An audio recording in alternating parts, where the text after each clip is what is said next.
Hello students, कैसे हैं आप लोग। उम्मीद है सकुशल होंगे और अपनी ज़िंदगी में कुछ बेहतर करने के लिए प्रयासरत होंगे।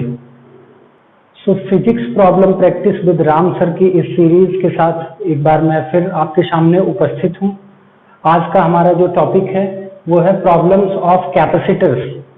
सो I have taken one question related to capacitor that is written here.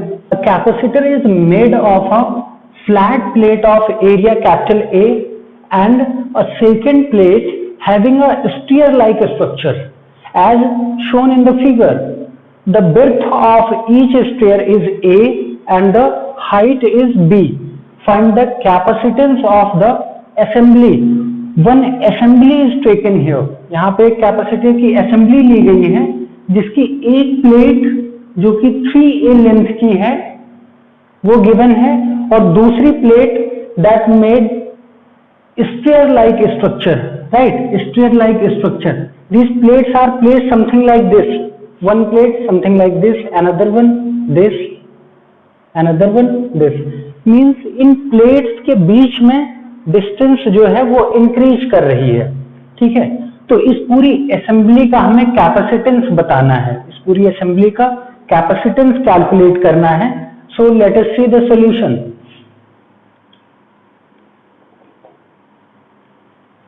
सो इस क्वेश्चन को अटेम्प्ट करने से पहले हमें किन फॉर्मूलेज की नॉलेज होनी चाहिए वो हम देखते हैं यहाँ पे। सो फर्स्ट हमें पता होना चाहिए कि what is the capacitance of parallel plate capacitor. So as we know, if there are two plates placed something like this, so इनकी जो कैपेसिटी होगी वो इनकी plate area suppose that is A and the distance between these plates that is D and epsilon not is the permittivity of the medium between the plates, right?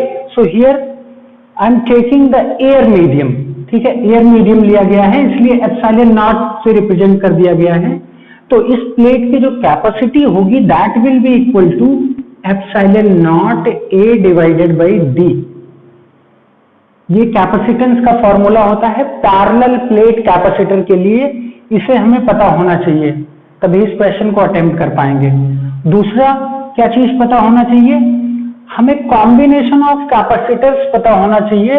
There are two types of combination, one is series combination and other one is parallel combination. For series combination capacitors the equivalent capacitance is 1/C equivalent equal to 1/C1 plus 1/C2 plus 1/C3 and so on, right.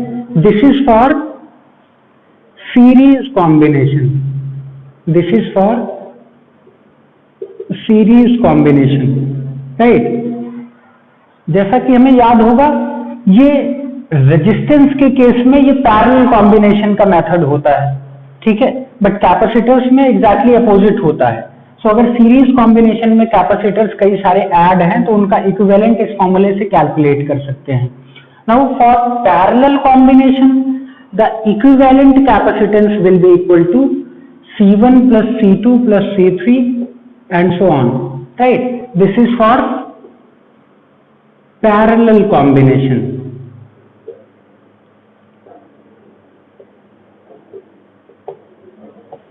right? So अगर कई सारे capacitors parallel तरीके से add हैं तो उनका equivalent हम इस फॉर्मूले से फाइंड आउट कर सकते हैं, राइट? सो ये तीन चीजें हमें नोन होनी चाहिए and these things are necessary for solving this problem, right? Okay, so पहले इस असेंबली को हम सिंपल स्ट्रक्चर में कन्वर्ट करने की कोशिश करते हैं। वो कैसे होगा बेटा, इसको हम 3 पार्ट्स में डिवाइड कर लेते हैं इस प्लेट को।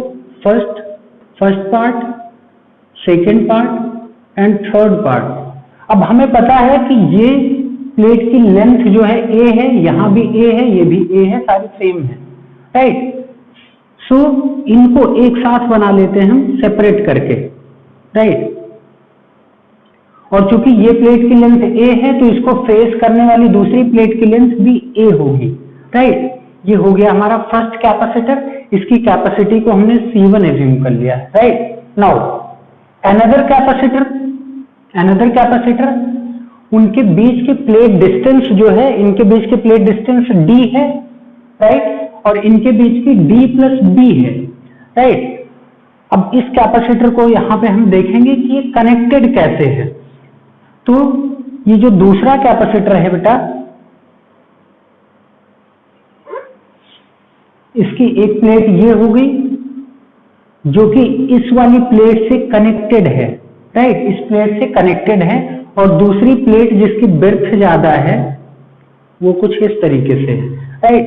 एंड ये प्लेट और ये प्लेट दोनों आपस में कनेक्टेड हैं, तो इनको हमने कनेक्ट कर दिया, राइट। नाउ हमने ये अज्यूम कर लिया कि इस कैपेसिटर का कैपेसिटेंस जो है वो C2 है। Now look at this one, ये सेम प्लेट, ये वाला पोर्शन, और ये इसके साथ कनेक्टेड है, तो हमने कनेक्ट कर दिया। नाउ दूसरी वाली प्लेट जो यहां पे है, इनके बीच की डिस्टेंस है d plus b plus b, right, mean somewhere here,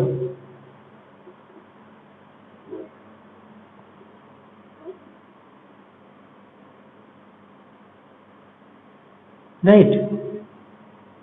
अब ये प्लेट सब एक साथ कनेक्टेड हैं, तो इसको फिर से हमने कनेक्ट कर दिया यहां पे, राइट, इसके साथ कनेक्ट कर दिया, और इसका कैपेसिटेंस हमने अज्यूम कर लिया C3, राइट। नाउ हमें इनकी प्लेट एरियाज पता है, बताया गया क्वेश्चन में कि जो फ्लैट प्लेट है उसकी एरिया कैपिटल A है, इस टोटल प्लेट की एरिया कैपिटल A है, राइट। इसको हम 3 इक्वल पार्ट में डिवाइड करते हैं, तो एक प्लेट की एरिया क्या हो जाएगी, A/3।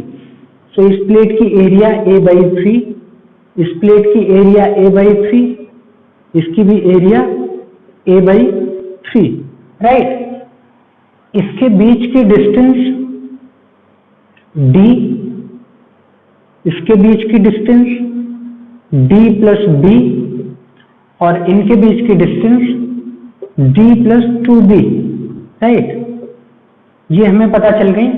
अब कैपेसिटेंस इनका कैलकुलेट कर सकते हैं हम C1, C2, C3, चूंकि हमें एरियाज पता है और इनके बीच के डिस्टेंस पता है, प्लस इनके बीच का मीडियम जो कि एयर कंसीडर कर रखा है, and for air the permittivity is epsilon not, ठीक है। परमिटिविटी जो होती है एप्सिलॉन नॉट होती है, तो सारी चीजें पता है। From there we can write the capacitances, right. Capacitance हम लिख सकते हैं। फर्दर इस सर्किट को और सिंप्लीफाइड वे में रखते हैं, बस हमें कैपेसिटेंस पता है, कैपेसिटर का स्ट्रक्चर कैसा भी बना सकते हैं और उनके कनेक्शन को शो कर सकते हैं। तो ये हो गया first capacitor C1, second capacitor C2, third capacitor C3, और इनकी इस साइड वाली प्लेट्स एक वायर से कनेक्टेड हैं, एक दूसरे के साथ कनेक्टेड हैं, तो हमने कंडक्टिंग वायर से कनेक्ट कर दिया है। दूसरी प्लेट्स भी आपस में कनेक्टेड हैं, as we can see here, so इनको कनेक्ट कर दिया। अब यहाँ पे एक टर्मिनल बना दिया, यहाँ पे दूसरा टर्मिनल बना दिया। अब ये 3 कैपेसिटर लगे हैं, इनके बीच का जो इक्विवेलेंट होगा, इक्विवेलेंट सर्किट होगा, उसे हम इसी एक सिंगल कैपेसिटर से दिखा सकते हैं, राइट। और ये क्या होगा, C इक्विवेलेंट, राइट। सो इस C इक्विवेलेंट के लिए ये तीनों कैपेसिटर्स कैसे हैं, ये पैरेलल मैनर में कनेक्टेड हैं, क्योंकि एक प्लेट एक पॉइंट से और दूसरी प्लेट इनकी दूसरे पॉइंट से कनेक्टेड हैं, तो ये सारे कैपेसिटर पैरेलल मैनर में कनेक्टेड हैं, राइट। तो हम इक्विवेलेंट फाइंड आउट कर सकते हैं डायरेक्टली। पैरेलल मैनर में जो इक्विवेलेंट हो जाएगा, C equivalent equal to C1 plus C2 plus C3, ये हो जाएगा equivalent capacitance of this whole assembly. Now C1, C2, C3 की वैल्यू हम यहां से लिख सकते हैं, C1 equal to epsilon naught into plate area is A/3 divided by distance between these two plates, that is D। C2 we can write epsilon naught plate area A/3. Now the distance is D plus B, right? D plus B. What about C3? C3 equal to epsilon naught A by 3 divided by distance between them D plus 2B, right? So values known है, तीनों quantities को आपस में add कर सकते हैं, ठीक है? जब ऐड करेंगे तो हमें दिख रहा होगा ये न्यूमरेटर की क्वांटिटी कॉमन है सभी में. So from here we can write C equivalent equal to epsilon naught A by 3, right? And in bracket 1 upon D plus 1 upon D plus B plus 1 upon D plus 2B, right? This will be the equivalent capacitance of this assembly. So this is the answer. Hopefully this question will be clear, because I have explained all the things one by one by splitting the problems in multiple steps, right? Let us take another question of capacitance. ये assembly दी गई है हमें, इसका equivalent resistance calculate करना है A और B point के बीच में, right? So let us see the question. इस कैपेसिटर को अगर देखें तो इस कैपेसिटर की दोनों प्लेट्स एक कंडक्टिंग वायर से कनेक्टेड है. इस कैपेसिटर की प्लेट्स एक कंडक्टिंग वायर से कनेक्टेड हैं. अगर प्लेट्स कंडक्टिंग वायर से कनेक्टेड हैं तो दोनों प्लेट्स का पोटेंशियल सेम होगा. अगर दोनों प्लेट्स का पोटेंशियल सेम होगा तो इनके बीच में कोई चार्ज स्टोर नहीं हो सकता है, क्योंकि चार्ज जब भी इस कैपेसिटर में स्टोर होगा जब दोनों प्लेट्स के बीच में पोटेंशियल डिफरेंस होगा. Because we know that Q equal to C into V, where V is the potential difference between these two plates, right? If this difference is zero, the charge stored inside the capacitor will be zero, right? So यहाँ पे कोई भी charge store नहीं होगा. That means this capacitor is useless. So we can remove this capacitor and now there will be only two capacitors in this assembly, which are effective capacitors. They store the charge, right? They store the charge. So these are parallelly connected. So simply we can calculate the equivalent resistance. So simply we can now these two are parallelly connected. Simply we can calculate the equivalent capacitance. Let it be C equivalent between A and B. So C equivalent equal to C plus C, that is equal to 2C. So ये capacitor useless हो गया. Hope ये question समझ में आ गया होगा आपको. Thank you.